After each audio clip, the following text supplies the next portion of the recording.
Assalamualaikum warahmatullahi wabarakatuh. Perkenalkan, nama saya Julam Marakuti. Baiklah, saya di sini menjelaskan tugas ujian tengah semester pada mata kuliah manajemen lembaga pendidikan. Ada 6 materi, yaitu yang pertama judulnya konsep dasar manajemen lembaga pendidikan Islam.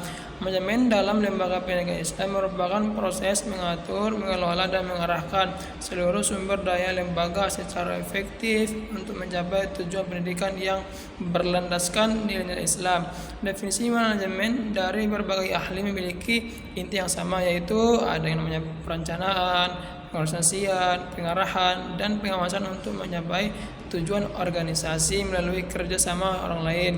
Manajemen pendidikan Islam memiliki karakteristik khas yang membedakannya dari manajemen umum, yaitu penekanan pada nilai amanah, keadilan, musyawarah, keikhlasan, serta akhlak sebagai dasar setiap aktivitas manajerial.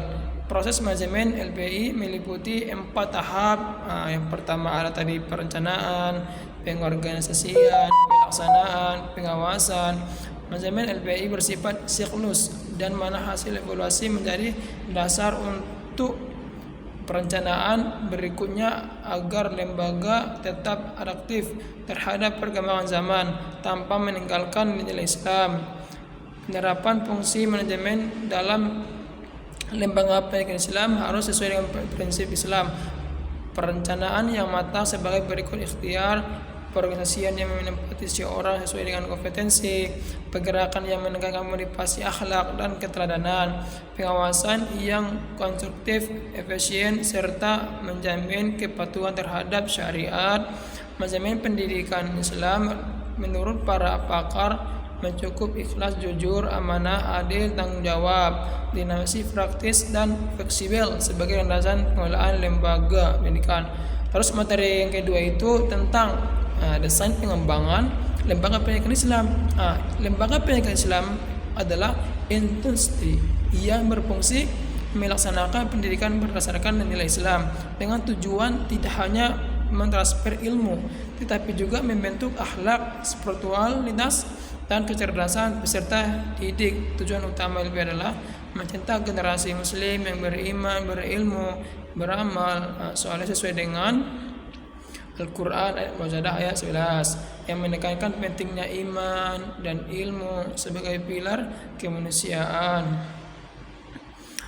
Terus desain pengembangan LPI harus mencakup restrukturasi kurikulum, pengembangan manajemen, peningkatan kualitas SDM, serta optimalisasi sarana prasarana dengan tetap berlandaskan integritas, nilai Islam, dan modernitas. Terus kemampuan adaptif terhadap perubahan serta kolaborasi dengan berbagai pihak terkait.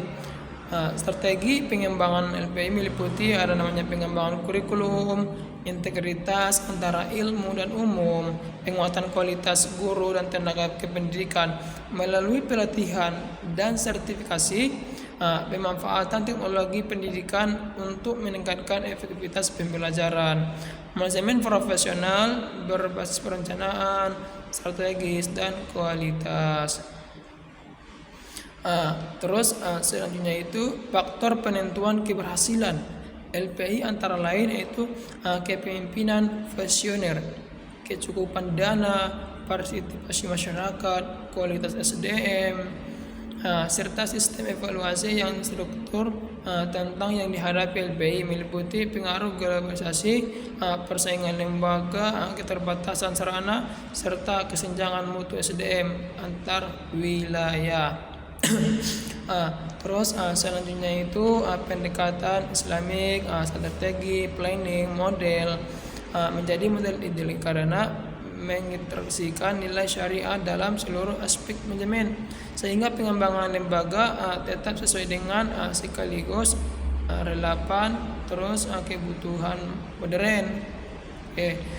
Terus materi yang ketiga itu tentang konsep manajemen kurikulum lembaga pendidikan Islam.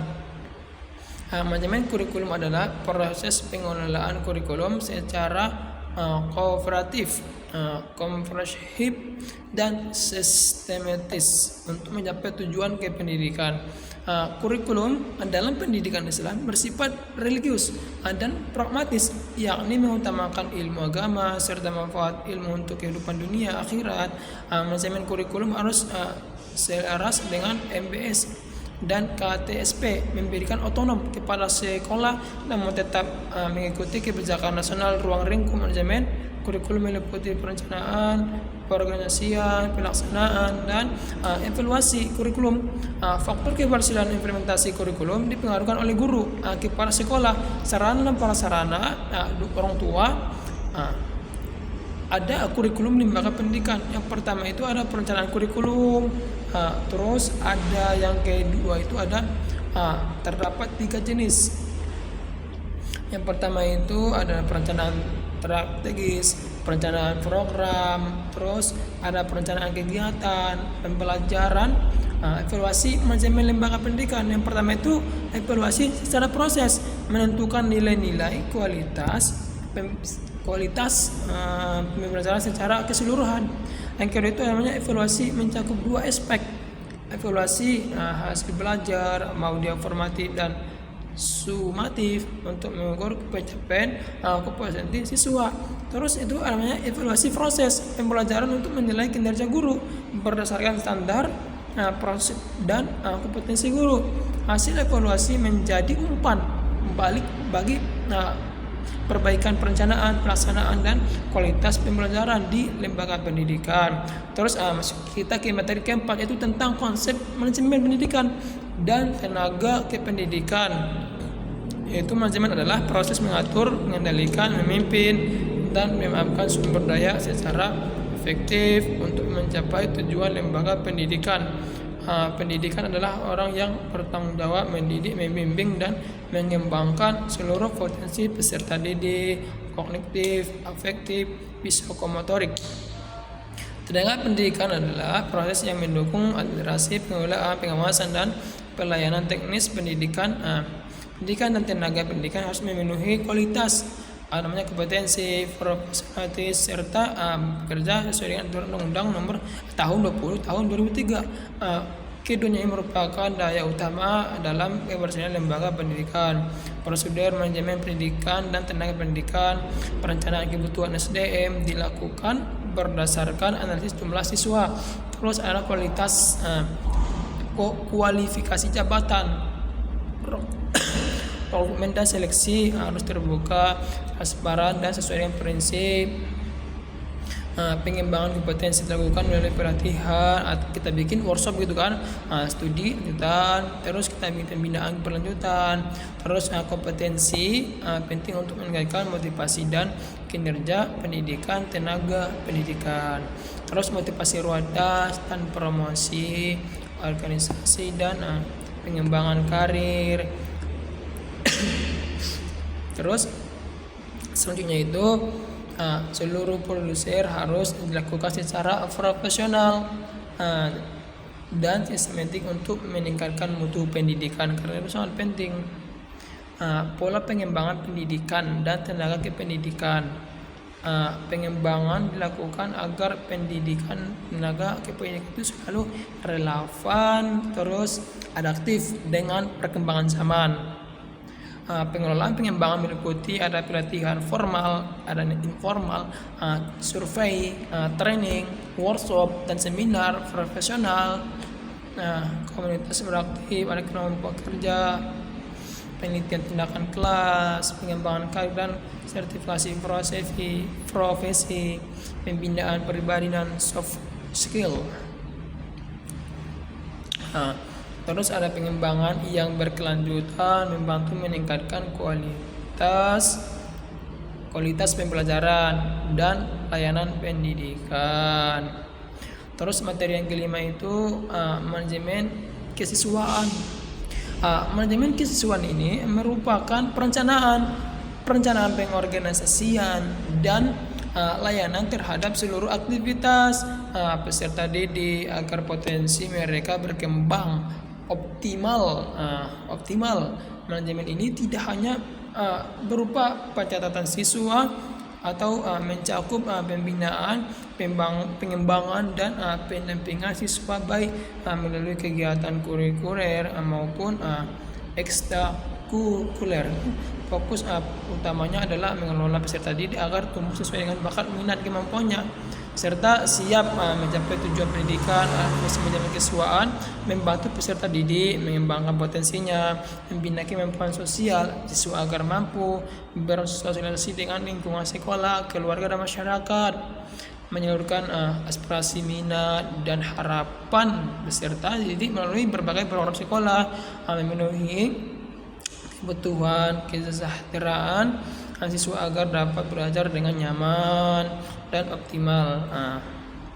Tujuannya itu supaya kan bisa mengatur seluruh kegiatan siswa agar pembelajarannya itu berjalan dengan tertib, lancar dan efektif, mengembangkan pengetahuan, keterampilan, psikomotor, bakat serta minat siswa sesuai dengan potensi masing-masing, membantu siswa mencapai kesejahteraan, berbahagia dan cita-cita pendidikan yang terbaik.